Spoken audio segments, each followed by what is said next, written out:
Good evening. My name is Patsy Green. I am a member of the New Hope Area League of Women Voters. I will be your your moderator for the Anoka County Commissioner District 4 Candidate Forum. I do not live in the voting district and cannot vote in this election. The primary election for Anoka County Commissioner District 4 will take place on Tuesday, August 11th. All candidates were invited, and we have Jerry Cook and Jennifer Geisler here tonight. On behalf of our hosts, QCTV, and the League of Women Voters, I want to welcome our viewers and candidates. This forum is being recorded by QCTV as a public service. A full unedited recording will be posted on the QCTV and the League of Women Voters website of Anoka, Blaine, Coon Rapids, and League of Women Voters, Minnesota. Editing is permitted only for official media reporting. Candidate forum clips may not be used for partisan political purposes. The League of Women Voters is a volunteer, nonpartisan organization that encourages informed and active participation in government. We work to increase the understanding of major public policy issues and influence public policy through education and advocacy. The League does not support or oppose any candidate or political party. The views expressed tonight are those of these candidates. Our goal is to provide voters an opportunity to hear directly from them on issues that matter to you. If your questions are not addressed during the forum, we encourage you to contact the candidates directly. The questions presented this evening were submitted by the public in advance and selected to capture a broad spectrum of community interests. A randomized rotation process was used to determine which candidates begin each question and the order of responses. We will begin with 2 questions that were provided in advance. Candidates will have up to 90 seconds to respond to each. Next, we'll move to questions submitted by the public, and for these, the candidates will have up to 1 minute to respond. We will conclude with a 1-minute statement. Our timer will signal when you have 15 seconds remaining. When time is up, please finish your sentence quickly because time limits are strictly enforced.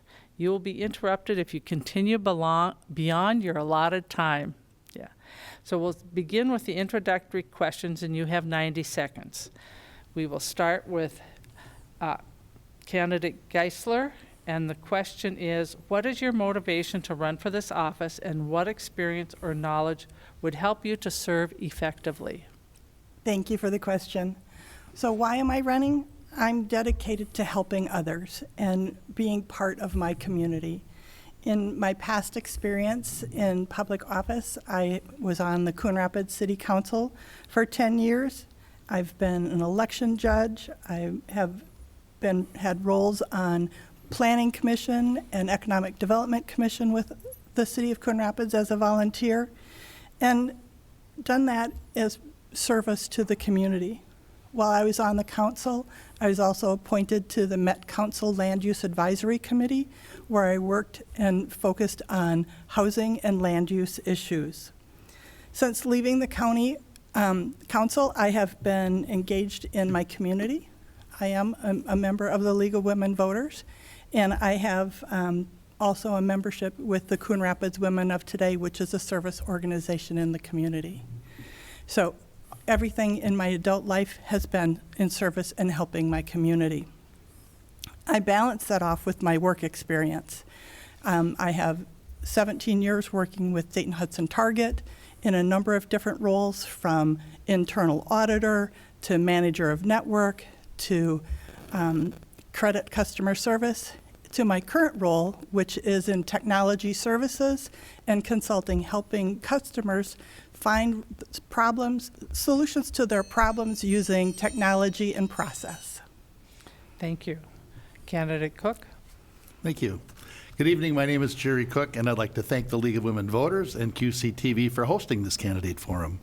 My motivation to run for Anoka County Commission comes down to a simple goal: to keep Anoka County a great place to live, work, and raise a family. I'm not running because I'm angry, nor do I have a personal agenda. In fact, I believe Anoka County is currently run well, and we are fortunate to have strong leadership. I want to build on that solid foundation and offer collaborative, stable leadership for our future. What I bring to the county board is a unique blend of business experience and public service. For the past 38 years, I have worked as a local realtor, helping families navigate the milestone of buying or selling their homes. My involvement with the Realtors Organization is actually what first sparked my desire to serve in local government. I served on and chaired numerous real estate boards, including their Governmental Affairs Committee, eventually serving as our local board president and later the chairman of the Regional Multiple Listing Service. That experience taught me the vital importance of protecting private property rights, understanding local economic trends, and listening closely to the needs of business and everyday residents. That professional background naturally led me to my time on the Coon Rapids City Council and ultimately my last 12 years as mayor of Coon Rapids. Thank you. Thank you very much. The next question is, what are your goals for the future of Anoka County Commission? And we will start with Mr. Cook. Thank you. My executive experience as mayor has given me a deep, practical understanding of local government logistics. In Coon Rapids, we have worked hard to keep property taxes affordable while simultaneously investing in vital infrastructure upgrades and maintaining premier police and fire departments. I know firsthand that at the end of the day, residents want the core essentials done right: good roads, clean water, affordable taxes, and public safety personnel who arrive quickly when needed. And this is what residents and businesses have come to expect from Anoka County as well, plus social safety nets, regulatory services, public health initiatives, and library services. One of my goals for the future of Anoka County is to find a path forward for the new jail. At the risk of oversimplification, everyone seems to agree we need a new jail. The disagreement seems to be over the size, scope, and location. My time serving on boards and for the city have taught me many lessons. Try to anticipate unintended consequences of decisions, and the ultimate litmus test for every decision comes down to, in this case, what is best for Anoka County, while keeping in mind that the city of Anoka is an important and integral part of Anoka County. I don't have the answer, but I understand the importance of finding a path forward. Thank you. Thank you. Candidate Geisler? Thank you. Yep. My goals are for all of Anoka County, not just District 4, as whatever we do from a county board perspective does affect all residents across the county. One of the first issues is really about how do we address the challenges that are going to be coming to the county because of all of the federal funding cuts for these necessary services for the county. We have to provide new ways of finding how to deliver those services, to deliver the quality service, yet not, have the responsibility only fall to property taxes. We need to be more efficient in how we address and handle the services, and one of those things is how we can get to work together.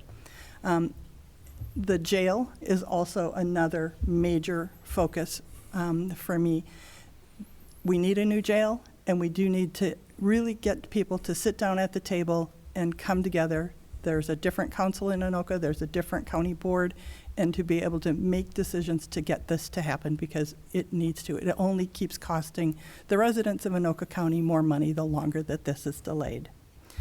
Overall, my goals are to ensure that the county is meeting the needs of all of our residents, and we're doing that in a transparent and fiscally responsible manner. Thank you. Now we'll move on to the questions submitted online by the public, and you will have 1 minute or up to 1 minute to answer the questions. So the first question will go to candidate Cook and then Geisler. We'll start that way. Budget oversight is a key responsibility of a commissioner. How would you plan to stay engaged with spending decisions the county board makes versus the budgetary agreement reached the previous December? Would you like me to say that again? Yes, please. Okay. Budget oversight is a key responsibility of a commissioner. How would you plan to stay engaged with spending decisions the county board makes versus the budgetary agreement reached the previous December? that was reached before you took office? So we're working with budget decisions that were made last December for this year. You just have to manage to them. I guess I don't really understand the question, and I'm sure Jenny will, because she's the old, I forgot what you used to do. Anyway. But whatever it is, you have to stay within your budget. So I would work closely with staff, and the county commission is very involved in all of the various departments and all the management, and you just stay within your budget. And I don't have a better answer than that, so I'll stop talking now. Thank you. Candidate Geisler? Yeah.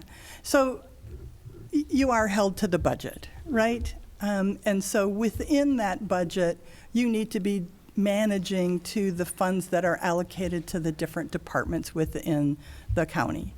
That said, within buckets in the divisions, you can do some trade-offs. You can look to say, okay, here is an emergency. Here's something that we need to address, and look at how can we do amendments to the budget that maybe move funds from one bucket to another bucket to be able to address and handle the priorities as they come forth from, events in the county. You can't predict everything, and so you need to have that flexibility with the budget. But again, you need to hold true to the budget as it was set, to make sure that you're meeting that obligation to the residents. Okay. Candidate Cook? You already What? Should I just say I agree with her? Oh, I did this backwards. Okay. I'm back on track. Human services budgets are a significant part of the county's overall expenditure. What are your priorities when determining that portion of the next year's budget? And we will start with Candidate Cook. Human services budgets. I think you want to start with me on this one because he started last one. Well, it gets kind of randomized. Oh, okay. Fair enough. There's an algorithm there. And that's the only way I can explain it. I understand. Human services budgets are a significant part of the county's overall expenditure. What are your priorities when determining that portion of next year's budget? Yeah. Still start with Candidate Cook. Sure.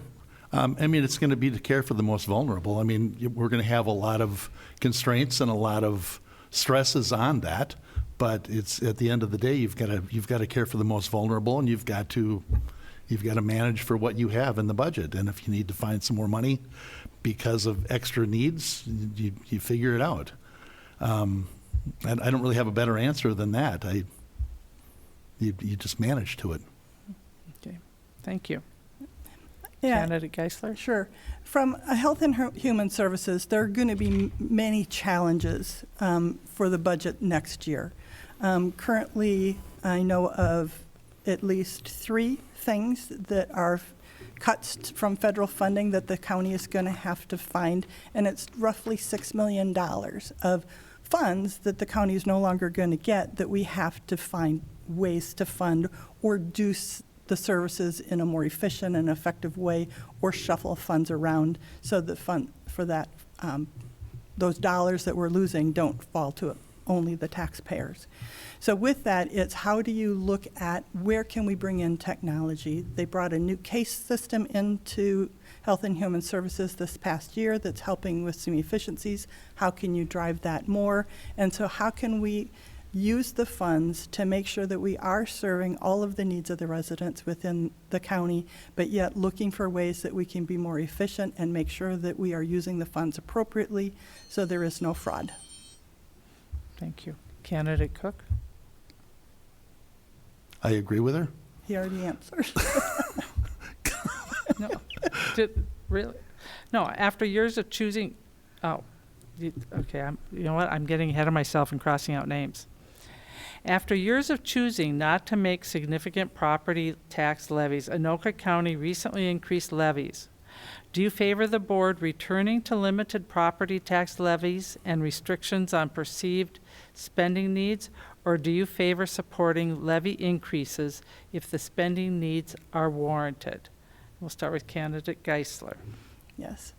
So one of the challenges in county government is there aren't many ways to pay for the services. There's federal funding that can come to the county. There is state funding that can come to the county.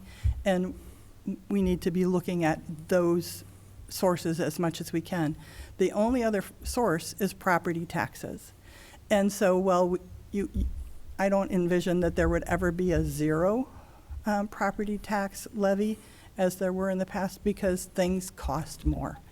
The pressure is going to be, how do you maintain and keep that increase in property taxes as low as you can, where you still have to meet the needs of the community. We have public safety, we have transportation, we have health and human services that all need to be met and funded. Okay. Candidate Cook. Thank you. No, I completely agree with what you just said. It's a matter of, it's like the city. You have limited funds that you can choose from, and you're doing it on the back of the residents and their property taxes for the most part. So you've got to be very careful about what you fund and what you don't. And some things, you look at needs versus wants, and if they're an absolute need, you have to do it, you have to pull it off. You have to find the funds. The county was able to, just like the city was able to keep the levies low for a while. I mean, we had the advantages of $60 million in ARPA funds, and we had all these other various funding things, but those have all pretty well dried up now. There's just a little bit of ARPA funds left at the county they need to spend. But it's a matter of really addressing needs versus wants. And if you have to raise property tax levy, you have to do it. It's just, it's a shared pain, but it's necessary. Thank you. Okay, the next question is, Anoka County has reduced bonded debt, but residents still expect strong roads, buildings, technology, and services. How would you balance low debt with needed investments? And we will start with candidate Cook. Yeah. Again, it's a matter of managing your priorities, trying to figure out, sometimes you can go an extra couple years out of a road without inflicting much pain. And other times the road has to be replaced right away, and you need to find the money.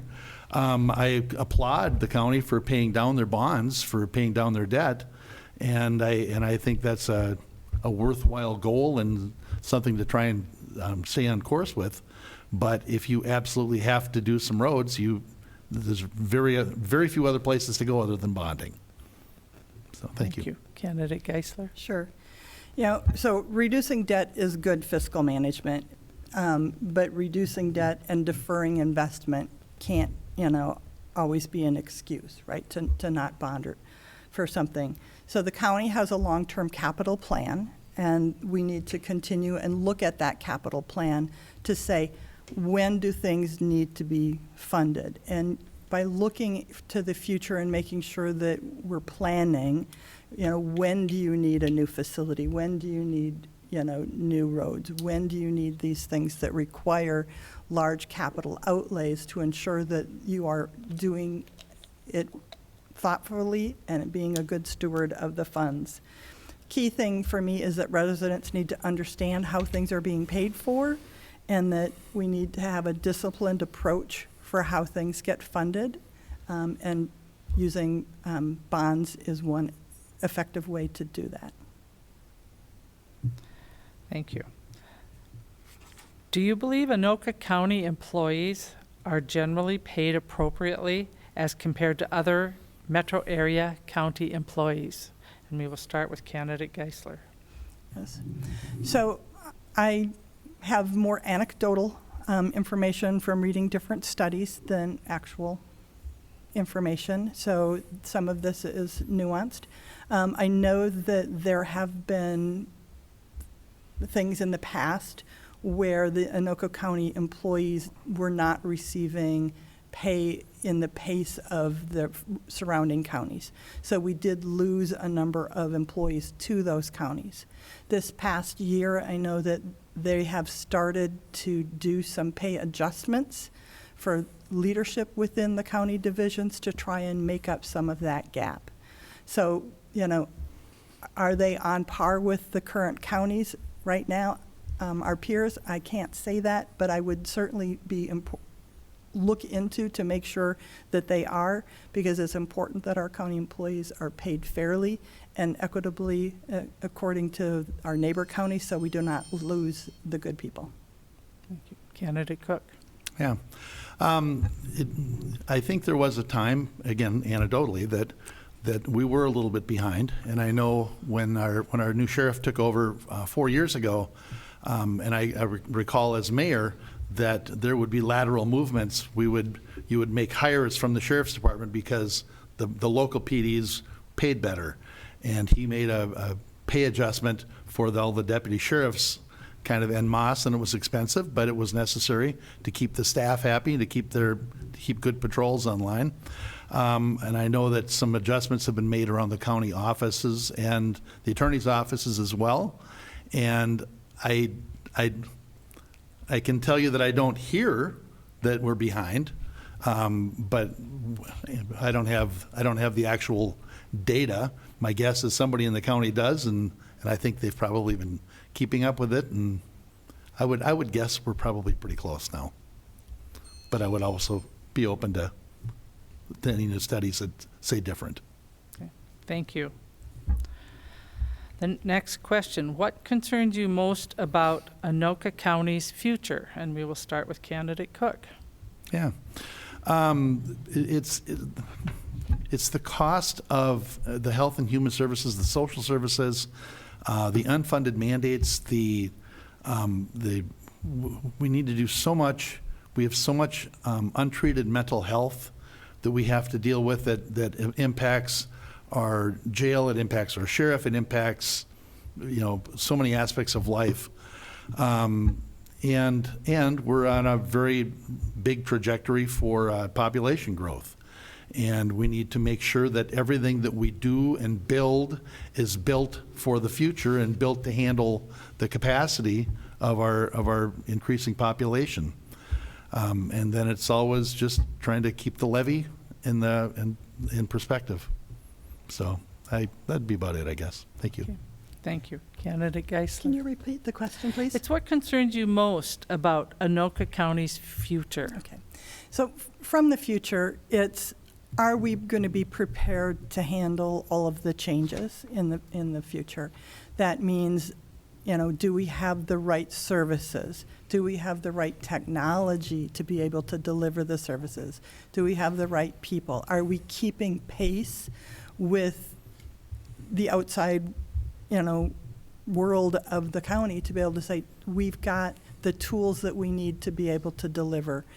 And there's so much need in the county from a human services perspective.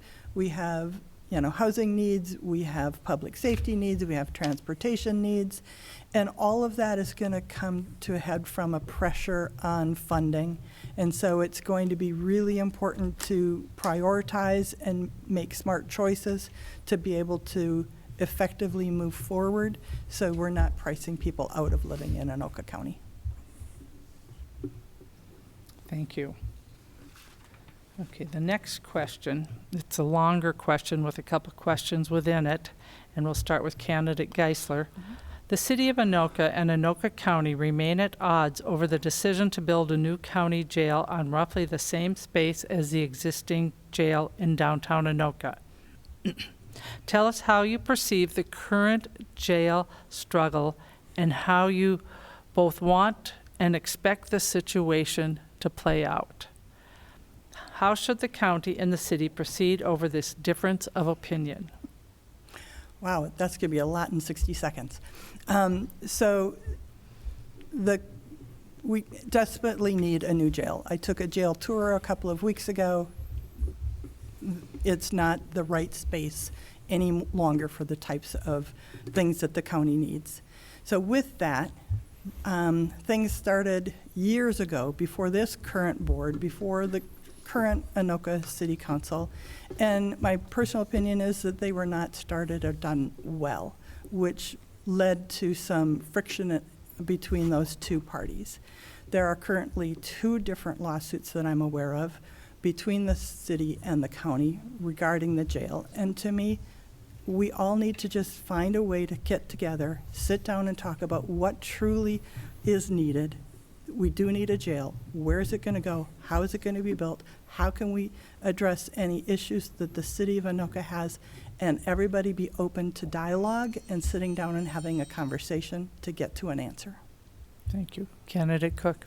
Thank you. Yeah, I also toured the jail, and along with the cost of the new jail going up, $20 million a year, we're also having to put a lot of investments into this old jail that were not anticipated because we didn't think we were still going to be in here. Suddenly we're looking at roofs and HVACs, and if you walk through there, it's pretty abysmal conditions. There's some things that I can't figure out, and that is we need communications between the commission and the Anoka City Council. And then I was told I met with the mayor for about an hour talking about this of Anoka, and he said that they hadn't had a meeting in 2 years with the county board about the jail. And you're just not going to find a way through unless you have communications, unless you sit down and talk it out. I don't know that there's a better spot for the jail, but I think that we've got to be able to find a pathway to get this done. Thank you. Okay, the next question. As a county commissioner, what measures, if any, would you support to reinforce or ensure voter confidence in our elections? And we will start with Candidate Cook. Yeah. I know this is a really big issue, and I know that there's pushes to go back to paper ballots and get rid of the poll pads. Anoka County has handled their elections very well. As the mayor of the largest city in Anoka County for a time, I was always there to, when you swear off on the election, and there's a word for it, but it only comes up every 2 years. And they randomly select precincts. They randomly do the recounts of those. They're always right on or within one or something. Any recounts that have happened have been very close or nearly right on. We don't really have a problem right now, but I think I would be open. I mean, I would consistently be open to new ideas, and if I see a way or understand or explained a way that would be better, I'd be open to it. Thank you. Candidate Geisler. Yeah. So Anoka County runs their elections very well, and trust starts with communication, right, and understanding, and having a transparent process. Currently, you can go on the Anoka County website, and there's training information and videos, and they will show you all about the entire election process to try and educate people so they're not afraid of what happens. There's no fear if you learn. I also, so I support continuing this education and transparency and putting the information out to the voters. I believe that we need to encourage people to participate. I've spent many years as an election judge. If you have not and you have an opportunity, I would encourage people to do that because it's a great way to learn the election process because it is very secure and very well managed. Thank you. Okay. How do you approach working with people you disagree with philosophically over policies and directions? And we will start with Candidate Geisler. The first thing that I do from even a work perspective when I have to deal with people, you start to look to say, how can we find common ground? How can we find those things that we agree upon? How can we find those things that there's a value share and a trust, right? And you start and build that foundation. So when you get to those points where you don't agree, you have an ability to have an open and honest conversation to start to say, well, this is one point of view, there's another point of view, and then you work to try and say, how can we get to a common goal? We may have different paths to reach that goal, and that will be a conversation, but at least if we can get everybody on the same page with the common goal, having that shared understanding, I think is the right way to have those dialogues. Thank you. Candidate Cook. Could you repeat the question? I think there's a nuance in there I want to make sure I got. Oh, sure. How do you approach working with people you disagree with philosophically over policies and direction? Okay, thank you. I think the biggest thing is it's a nonpartisan office, and all you're trying to do is you're trying to do what's best for Anoka County. You're trying to make decisions about policies that are going to be best for the residents, the businesses in Anoka County. And you want to find a path to yes. So you want to discuss with them if they have some real opposition to some part of this policy, you want to find out what it is, and you want to try and work it out. Ultimately, if you can put together something that everybody supports, then you're not necessarily agreeing philosophically on anything, but you are agreeing that this particular ordinance or whatever it is you just passed is best for the city. So I guess that's where I would be on that. I don't know. Okay, thank you. Thank you. Public meetings and online materials are available, but not everyone has the time, technology, or background to follow county issues. How would you reach those residents? And we will start with candidate Geisler. Sure. Yes. So having agendas online, having materials online is great for the people who want to go search that out online. We need to have more ways to meet people where they're at, whether that means somebody who is a Facebook person where we can have information posted and updated and shared. We can look to have YouTube videos if that person wants to watch videos. You can have mailings. The county has a number of different informational pieces that are printed and mailed to homes. And it's then about having one-on-one dialogue and conversation and being out there in the community to be present and accessible for people to ask questions and start to share information, because we have to use lots of different ways to get that information out because people consume the information in different manners. Thank you. Candidate Cook. Yeah, thank you.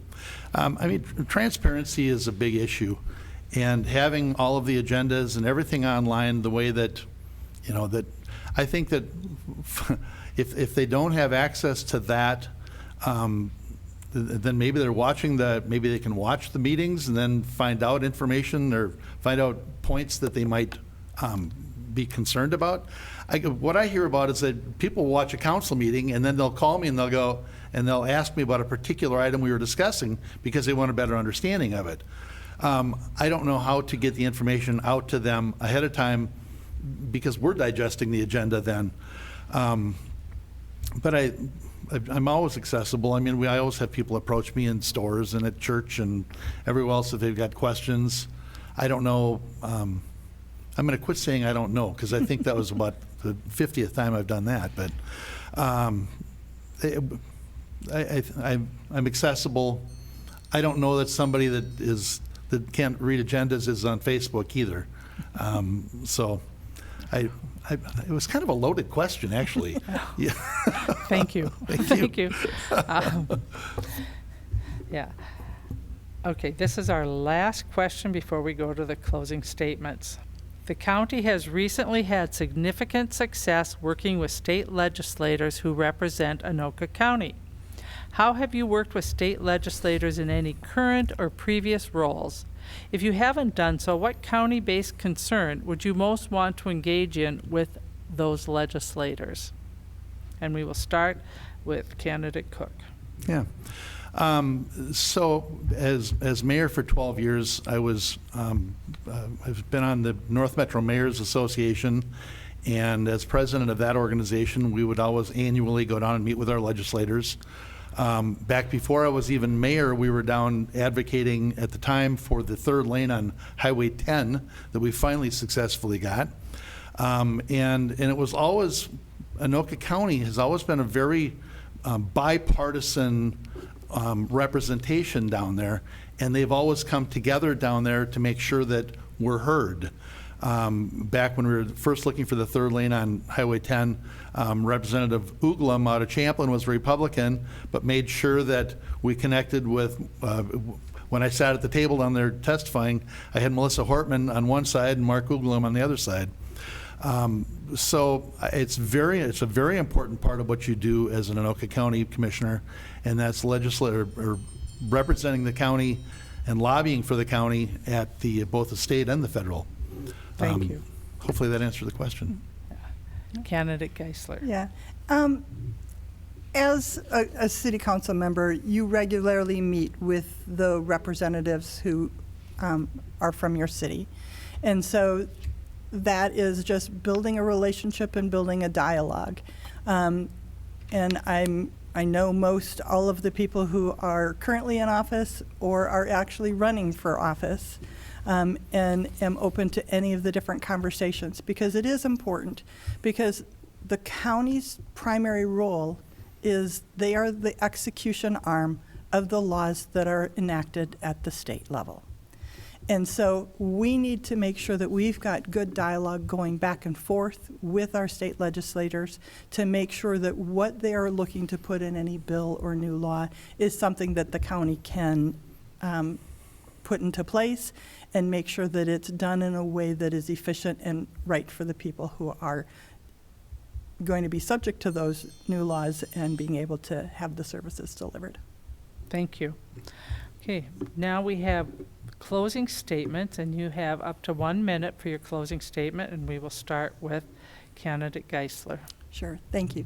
Well, first I want to thank the League of Women Voters. I know that this is a big effort to put on every year, and I appreciate all of the volunteers that are here tonight, from our moderator to our timers to our greeters, because this is one way that we can help make sure that the voters are informed. Who are your candidates? What are they thinking about?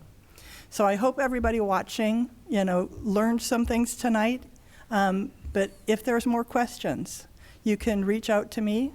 So Geisler for Anoka County, whether that's my website, at Gmail, on Facebook, Instagram, so lots of different ways to get a hold of me, and I'm happy to have any sort of conversation with you that you have questions.